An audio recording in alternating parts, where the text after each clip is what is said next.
Welcome to the Dibbly Dobblers podcast. Unfortunately for anyone who's listened to us in the past, you now also have to see our ugly faces as well. I am your host, Callum, and as always, joining me is my secondary host, Secondary Andrew. host, really. I think I'm the director now, actually. You are. You're the like director. I'm going to be like one of these like radio show hosts who it's like you've got the producer on with you, but they're kind of part of the show as well. So what we're saying is this is my show. Is that what we're saying? No, absolutely not. Well, you know, I did the graphics. I do all the editing. I control the video. It's my phone that we're using as a camera. Oh. On your light rig, to be fair. Yeah, But, so I mean, come on. You know. I feel like without me this wouldn't happen. Without you, it still could. I'm replaceable. Is that what you're telling me? That's not very nice. You know, So, I'm only ever nice to you, Andrew, and you know, I think that's horrible. So our first YouTube episode. So if you're listening in the sort of normal formats, go check our YouTube channel out. Search the Dibbly Dobblers on YouTube, and you can see our beautiful faces. Is it a handle? Is that what you call it on YouTube? I don't really know. A name? I haven't worked that out. Oh, Like, excellent. We now seem there's like old no people. youtube.com/anything. It's just a standard YouTube URL. Okay. So search for the Dibbly Dobblers. I'll also make it the kind of our website on Twitter. So at DibDobPod on Twitter. Absolutely. And you'll find us that way.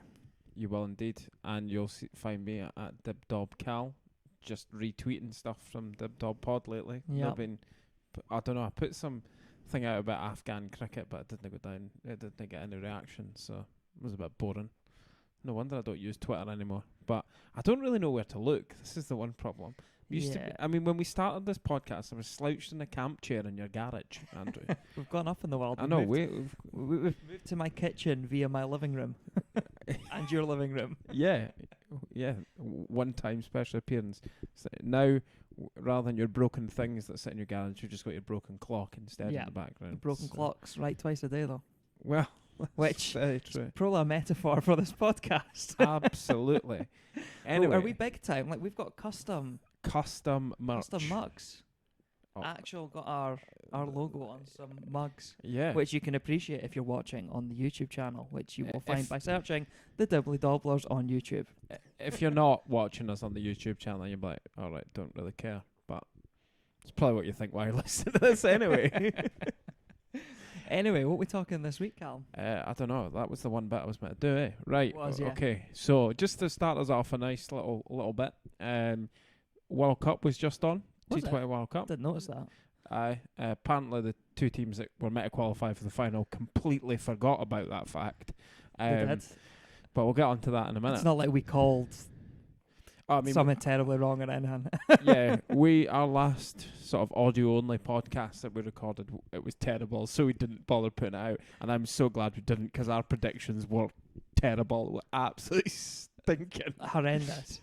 I mean, I think at one point I said, you're not going to get Kane Williamson coming in and scoring a really destructive innings. And then he came out and scored what at the time was the fastest 50 ever in a World Cup final. Yeah, so, and yeah, I think I described both semi-finals as going to be non-contests.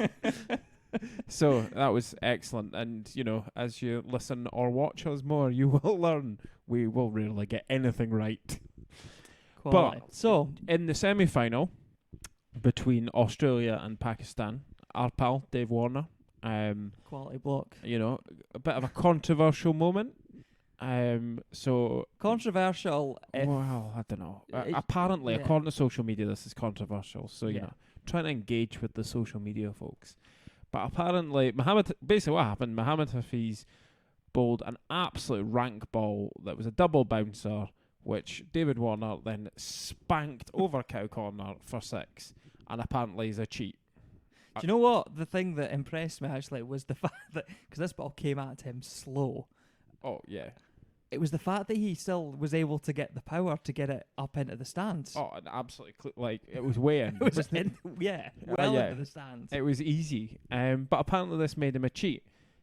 I mean, I personally don't even understand how anybody thinks that.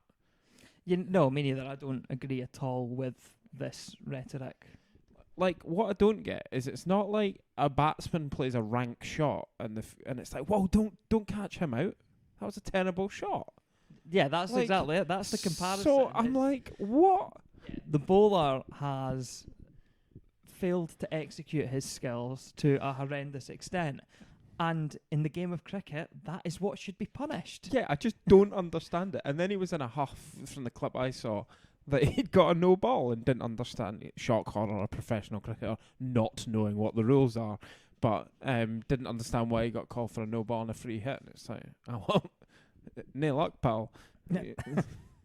I am going to just reference at the moment that if there is a faint scratching noise coming through the microphones, my cat is trying to fight its way into the kitchen. One of Andrew's children's trying to get out of the cupboard.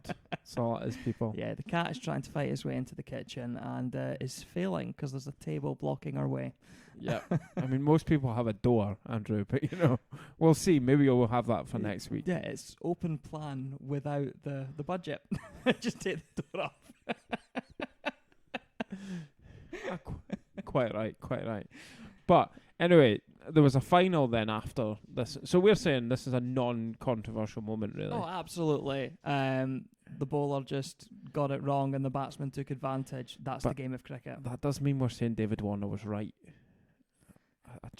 I know. And then as we move on to the final, we're going to actually have to praise him as well. Well, you are, because I didn't watch it. So yeah. I was busy with other things, so it's good when you have a cricket podcast and don't watch like World Cup finals and things. Yeah, but it was Australia, so you can be excused. Well, I think that's just a whole problem with T20 cricket in general, to be honest. Oh, she's in. Just the cat has got through Andrew's barricade. Excellent. She'll be on the table soon. Oh, well. So yeah, but I think this is one of the problems with T20 cricket, to be quite honest, is like I just had no motivation to watch it because England and Scotland weren't in it. So you fill time, Callum. Yeah, so I fill time. So yeah, I didn't watch. Andrew, I don't know what you want me to fill time. We were meant to be talking about the World Cup final that I didn't watch. But yeah, it's the same for like a lot of the T20 leagues around the world. I just can't get on board with watching them because I'm just like, I just don't really care. And that was kind of...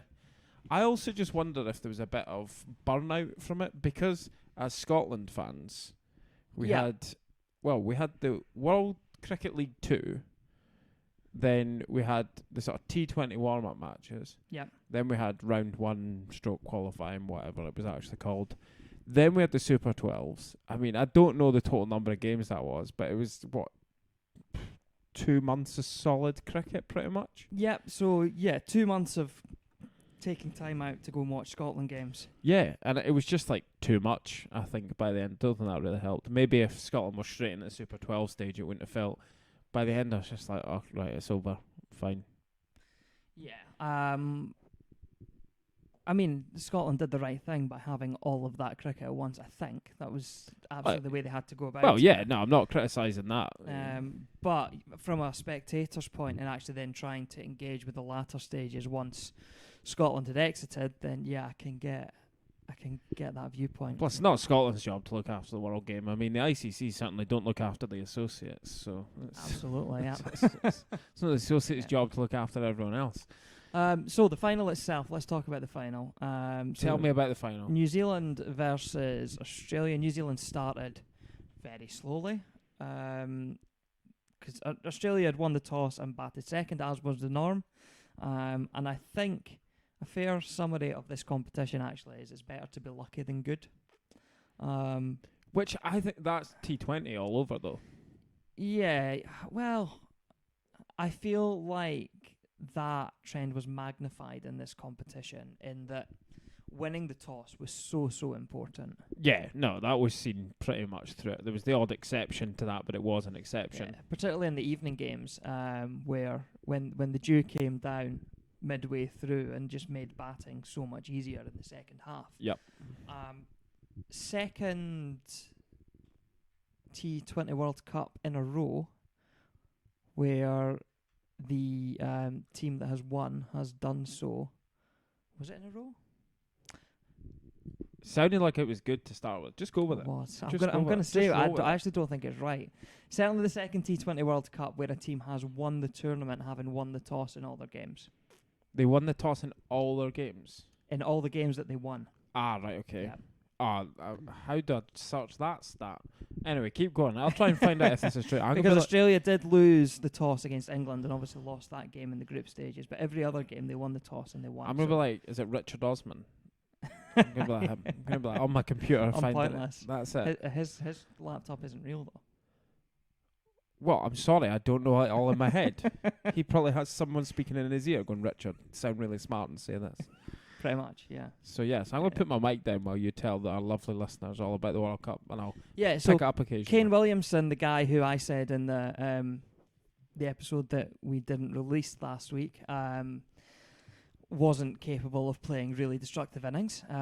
He scored 85 in the end, but he got to his 50 on 32 balls, which at the time was the fastest 50 in a T20 World Cup final. That mark was surpassed, though, in the reply, where Marsh got there in 31 balls, which was quite destructive as well. Dave Warner scored 68, I think. He found form, which I don't like. I can't find this stat anywhere. Anyway.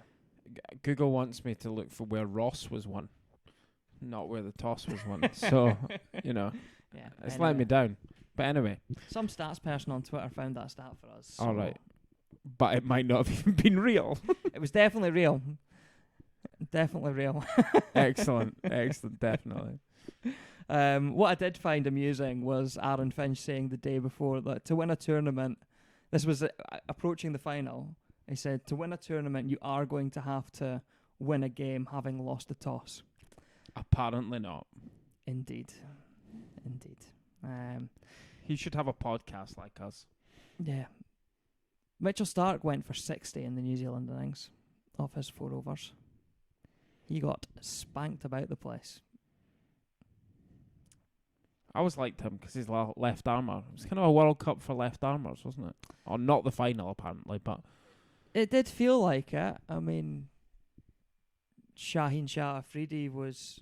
Did he not get spanked in the semi, though, as well? I think he did a bit, yeah. Ruben Trumpelman of Namibia. Well, like forever the scarred. Entire Namibian seam attack was left arm. Yes. Well, other than Visa. Yeah. But yeah, they were the most left arm heavy team. Overall, what are your reflections on the World Cup? I don't know. It just didn't really light up for me really at any point. It felt like England. Okay, I know England ended up losing, but at the end, it kind of felt like everyone knew England and Pakistan were getting through the group. I suppose there was a wee bit of who's going to qualify through with them both. But yeah, I don't know. It just didn't feel like it had those. There was the Carlos Brathwaite, remember the name and all that. There's these big moments. And yeah, I think the only thing for me that came close to that was Afridi's opening spell against India. Yeah. And Butler's ton as well. But it was a T20 ton. I don't think it was like... I don't know. I'm not sure it's going to go down as one of the greatest knocks of all time or anything. Yeah, I agree with that. And actually, his knock against Australia in the game before that, was probably more impressive. Yeah, than the ton. But I mean, you would expect some impressive innings and some impressive spells of bowling. It just, I don't know. It fell a bit flat to me, and I don't know if it was the venues. I don't know if that was part of it. Yeah, we've seen a lot of T20 cricket in those venues as well. Yeah, I'm not sure it's very good having the biggest franchise competition on the same venues as the World Cup, like back to back. I don't know if that was a factor in it, possibly. It was a product of the pandemic, though, unfortunately, and hopefully not something we'll see going forward. But we know what we'll see for the next decade. We do. Because the ICC have released the hosts for all white ball tournaments for men's up to 2031. So not 2033? No, I thought it was 2031. All right. I might be wrong then. Yeah. Basically, there's going to be a white ball tournament every year for the next decade. Yeah, there's a lot of T20 going on. I suppose, I mean, to be fair, when you look at the list, there's a lot of there's quite a lot of talking points in it, which you'd have kind of thought, I think when you think of cricket and who's hosting tournaments, you don't really go, oh, there's a talking point to be had. It's not like other sports, like the Olympics and the World Cup and things, where there's loads and loads of places vying for it, and it's sort of an interesting thing. But yeah, so we've got the Champions Trophy is the second one in. But I suppose before these, we've obviously got another T20 World Cup next year in Australia in 2022. Yep. 2023, we've then got One Day International World Cup being held in India. Yep. And then from 2024 is where all these have been released, and the cat is about to make an appearance in frame. Absolutely, after attacking at my feet. It is rather off-putting. I mean, I didn't really know where to look at the best of times now with this whole camera being on us, but with a cat prowling around, it's the micro tiger that's prowling the kitchen. But so we've got those, and then we have got 2024 is USA West Indies, so that's big. America hosting their first global cricket competition. Yeah, they just feel like feels like it's kind of, maybe not in terms of other sports that are in America, but it feels like cricket is really ready to break through into America and start doing something. I think it'll be quite regional, it'll be quite localized, maybe hotspots for the time being, but it's good and positive to see it's a market for the game that it needs. So, absolutely. Then Pakistan, that's quite a big thing. Yeah, obviously. Massive for a whole other set of reasons. It's the first tournament to be hosted in Pakistan since they co-hosted the World Cup in 1996 along with India and Sri Lanka. Yep. Obviously international cricket has been missing from Pakistan for basically the past decade. Yep. It is fantastic to see that there is going to be a tournament held there in the not too distant future, and it's the return of the Champions Trophy as well, which had disappeared recently. I don't know, still not sure what I think about the so am I right in saying the Champions Trophy now is going to be restricted on who gets in it? This is like the big teams, is it not, for the Champions Trophy? I mean, with a name like Champions Trophy, you would assume so. Yeah, but I think so. What is it? You have the 16 teams for the, or not, in fact, more than that now, for the World Cup. No, it was 16. It was 16 for the T20 World Cup. Yeah, I believe the One Day World Cup is moving to 14 from its current guise of 10. But I can't remember exactly the Champions Trophy, but so at least there's a slight format difference. Yeah. Then we've got India Sri Lanka is the 2026 T20 World Cup. Then we have got the sort of the African hosts in South Africa, Zimbabwe, and Namibia for the World Cup, the One Day World Cup in 2027. Again, another associate co-host. Yeah, one of the, you'd assume it would be at Windhoek, but there's only 5. I think we maybe mentioned this in last time's episode that never aired, but there's only 5 grounds in the whole of Namibia apparently. Yeah. So that in itself is quite a big thing to be hosting a World Cup, or even if it's just part hosting, when you've only got 5 grounds. 2028 sees Australia and New Zealand host the World T20 World Cup. The cat's coming. Here comes the cat. She's in frame. That's excellent. Never work with animals fantastic. and children. Then we've got the 2029 India Champions Trophy. And then the big news for Scotland is 2023. The World T20 World Cup is coming to England, Ireland, Scotland. And then to round it off, the One Day World Cup is India, Bangladesh in 2031. So, I mean, we've got 3 associate hosts of these tournaments, and that is a big step. And you've got Ireland. And I know Ireland are now full member nation, but they're still relatively small in the grand scheme of things in world cricket. And likewise, Zimbabwe could be similarly seen as. So I think it's good that they're trying to sort of spread it around. The one criticism I would have of this, there's an awful lot of India occurring. So we've got India are obviously hosting the World Cup in 2023. Well, you've effectively, I know they've held it elsewhere, but India were effectively meant to be the hosts of this T20 World Cup. So the pandemics kind of kiboshed that. But they're the 2023.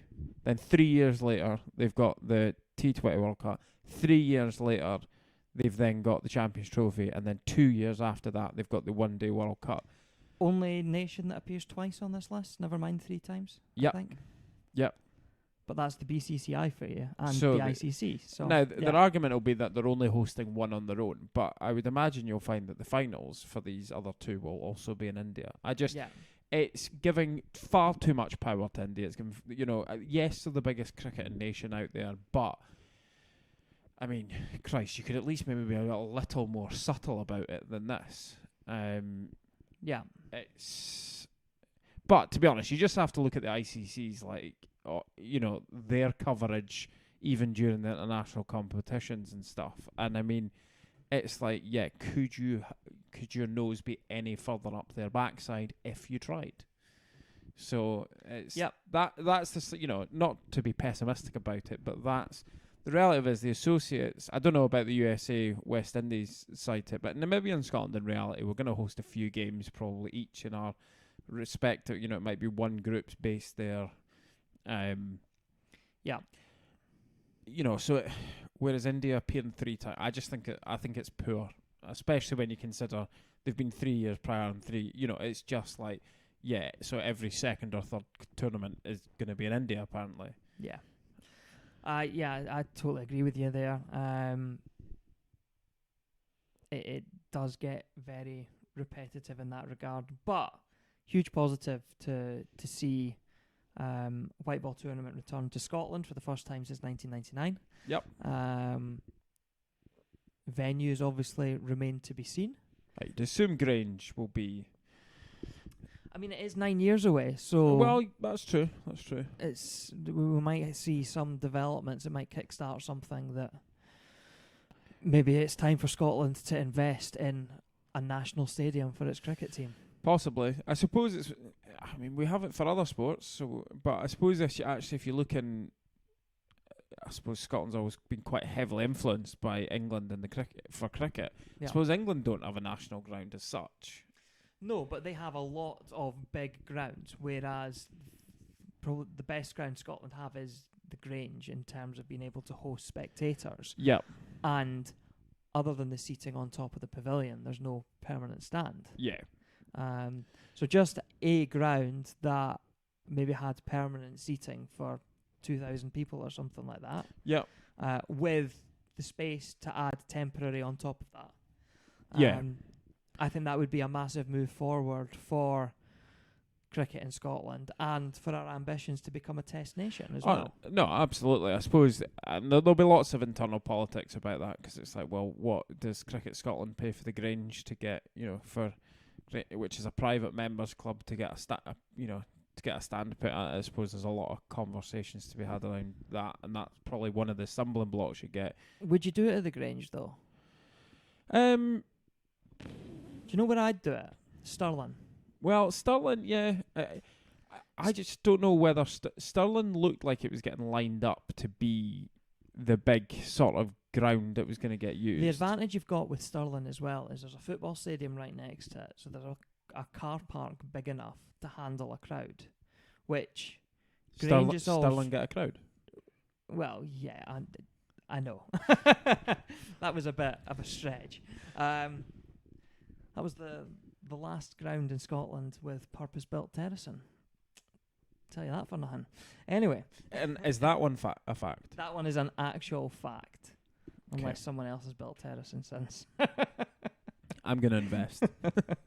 But no, I think Stirling, geographically and actually where the ground sits within Stirling itself, although there might be troubles actually building a stand around the pitch. Yeah, I was going to say that's the one bit I was trying to work out in They my do head. have, obviously, the rivers on one side, but the other sides are You can bare. you can divert that.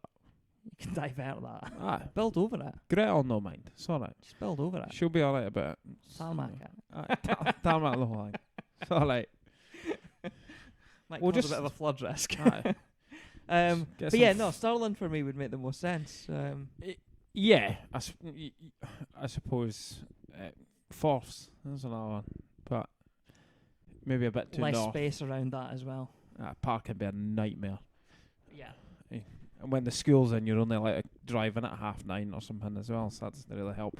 But yeah, no, I suppose that'd be interesting to see whether there's a development and whether, and that is an interesting thing for Cricket Scotland, is whether is actually having a national stadium the way forward, because you can then be playing. You know, there's lots of games going on and things, so there's lots to keep going. But then you I like taking the game around the country as well. Yeah, I suppose the thing with Scotland and sort of the fixture list we have at the moment is that if you had a national stadium, you'd have to play every game in it. Yeah, to make it feasible. Yeah. But and then it takes away from the games that they do where they go up to Aberdeen or across to Glasgow. Yeah. Or Ayr even, where a lot of them more recently have been in the West. Yeah. But yeah, well, I suppose that's quite a good place to segue into sort of our final part of the episode, is the sort of what we're titling as the golden generation for Scotland ? Or? Yeah, I think it's a fair challenge. It's something we've spoken about previously in relation to the Irish and the Dutch. Yep. Who very much had a golden generation over the last decade or so. And we're seeing an end to that, and we're seeing that the performances of their sides are falling off. I was having a look at the Scottish team in this World Cup, and if you just take, I've got the team that played for most of the World Cup down in front of me. So you Munsey, Coatsar, Cross, Berrington, McLeod, Leask, Greaves, Watt, Sharif, Davy and Wheel. And in that group, you've only got 4 players who are under the age of 30. And even then, 2 of them are 25, one's 28, one's 29. And then everyone else, above the age of 30. So are the Scottish team approaching the same sort of point? And is this our golden generation, basically? Yeah, I think the thing is that I'm not going to confess to knowing enough about Scottish cricket in the past to say 100% categorically. Somebody, out there on Twitter and things, there's a lot of Scottish cricket fans who may well challenge this and have perfectly valid arguments. So, but I think when you look at how known a Scottish cricket team is and the sort of global exposure, I think you've got to say from what that it looks like it is the golden generation from what I can really see. I think just qualifying for the Super 12s probably qualifies them to say that that's a fair enough assessment, I think. So, yeah, I mean, realistically, you might have out of the sort of current squad, you might have Watt, Wheel, Tahir and Budge of the squad that was out there are the only ones who realistically stand a chance of playing when Scotland are hosting games in 2030. Yes, so they'll all be 33, 34 by that time. I mean, I suppose Munsey's argument might be, well, Coates are still playing at 37. Why can I not be playing at that age? But, so maybe. But they're probably the only ones you would sort of be thinking realistically you'd possibly still think they have a good chance. Munsey would have to be doing pretty special things probably to still be playing at that age. But the key problem seems to be for some of these nations, for Ireland and Holland, or the Netherlands, sorry. Particularly the Netherlands on the batting side. I think the Netherlands bowling attack still seems to be okay, but is that they've actually just not really had the people coming through. Yep. And I suppose that was where we sort of had a look at. Scotland had named a 40-man, was it a training squad or provisional squad, for the World Cup. And we sort of had a look through that and to sort of say, well, who is there? You know, are we in danger of, particularly probably more so on the batting front than our bowlers are younger, but the batters in particular are slightly older. Are we in danger of kind of falling off a cliff a wee bit here? Yeah, I mean, what I find interesting when we look through this is we've listed the 40-man squad and all their ages. Every player over the age of 30 in that 40-man squad made the 15. The initial 15, or what would have likely been the initial 15. Yeah. Ollie Hares at the age of 30 would have been in there, probably at the expense of Dylan Budge.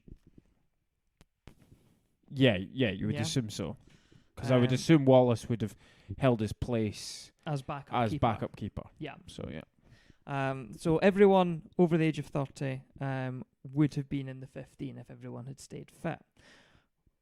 Which then says that there's a lot of younger talent that is there or thereabouts.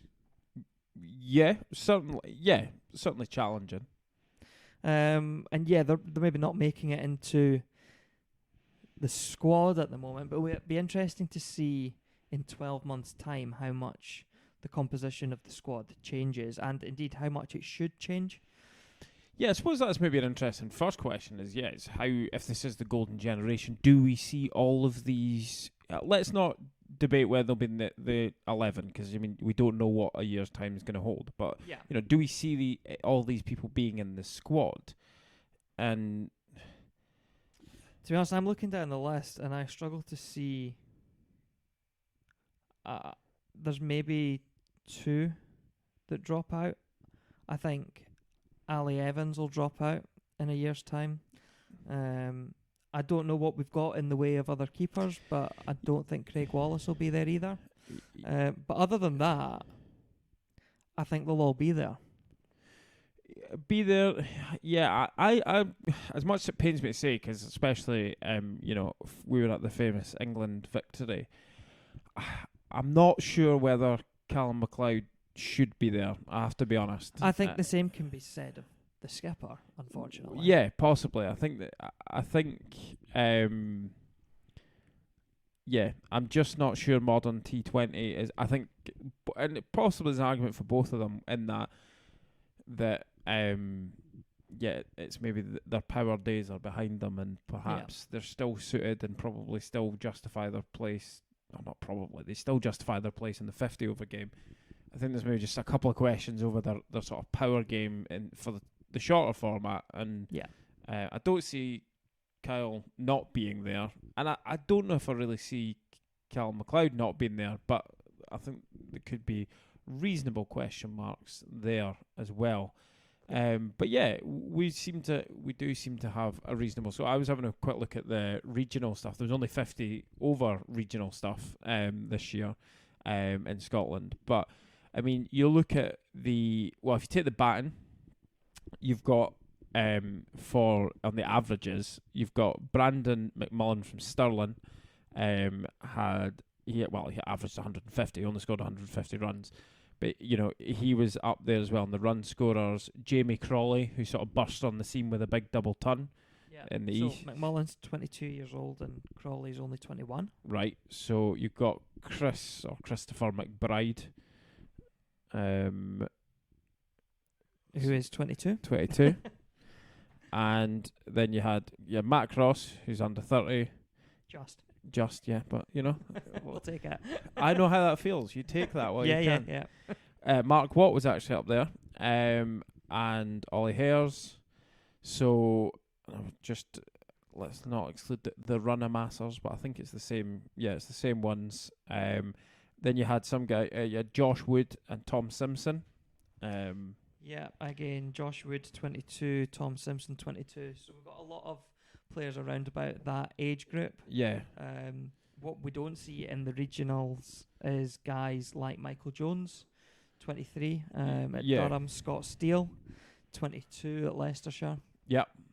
Rory Smith as well, I think he's a little He's bit older. 27. But yeah, but we're not. There are also, I think, but your point is kind of there are also guys that aren't playing in this because they're playing their trade in the counties as well. Yeah.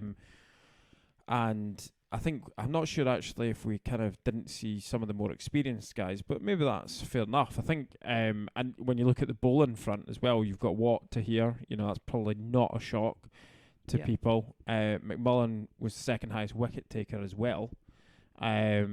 Ali Evans was up there with Safi Sharif. Gavin Main, another younger lad. Was 26, but I mean, come on, that's still, he's real.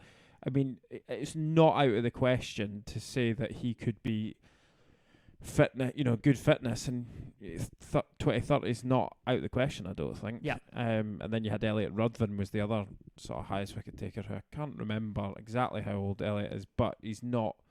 I don't think he's not an old man anyway. So, and apparently their averages didn't really work very well, but that's fine. But it's good and positive to see that from a regional perspective, okay, slightly different format from the squad we're talking about, but the younger guys are playing. I'm sorry, I'm just seeing that Callum McLeod had the best bowling average. Of 4, yes. From one innings. So, yeah. 2 for 8. Fantastic. Still not sold on that off-spin action, I've got to be honest. But it's... I've totally now lost my thought. But yeah, no, it's good to see that there's young guys. There does seem to be through. a group of batsmen around about that 22, 23 age who are making runs in the regional stuff or who are playing in the county stuff down south. So are playing a very high standard of cricket. And so there is something coming through that maybe it's not just a golden generation, and actually this is a step change in the level of Scottish cricket, which is what we all want to see. But yeah, it is, and there's nothing wrong. I think there's nothing wrong with placing that title in the current squad. But yeah, it could be that everyone for the next 5 tournaments is going to be the golden generation. We don't. That's the hope, and that's an excellent sign of progress. We seem to there's a few names that seem to come up from down south, younger guys like Crawley and things like that. Yeah. And yeah, I mean, that's okay. I think it would still be good to see a bit more blooding of purely Scottish, sort of. Crawley is Scottish though. Yeah, he is. Just mean he very much developed his game in down south. But I think you have to take your time with that as well. You've got to be realistic about balancing out the on-field, actually qualifying for tournaments, things like that. Yes, absolutely. I think one thing that was quite positive in Scotland in the regional stuff this year was they introduced the Performance Academy. And that really is to blood young guys in there. And I think that's a positive step to take. It's a step in the right direction. And it's the kind of thing you need, because we want to maintain that it's a high level of cricket still with the regions. So you can't really just go, oh, look, guys, go, you experienced lads, go and sit it out, because you're kind of making the game, the standard lesser by doing so. Yeah, you only improve by playing at a higher standard, so you've got to have these guys involved as well.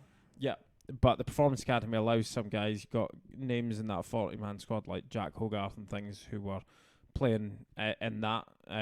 So that's, I think it's good to see, and I think, touch wood, hopeful that we're not just going to see a burnout of, but we need to also make sure we're phasing players out and then sort of in bits.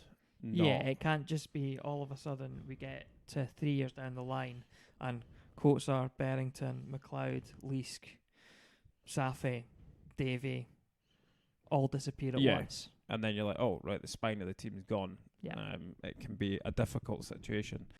But, so happy with it being the golden generation? Absolutely. I think that this crop of players has achieved more than any previous crop of Scottish cricketers. And I don't think that's in much doubt.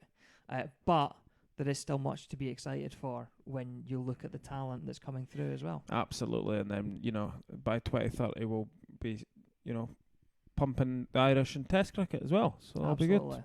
Be quality. And the English. That'll be a great jolly for Test cricket over Ireland. That'll be a good week away.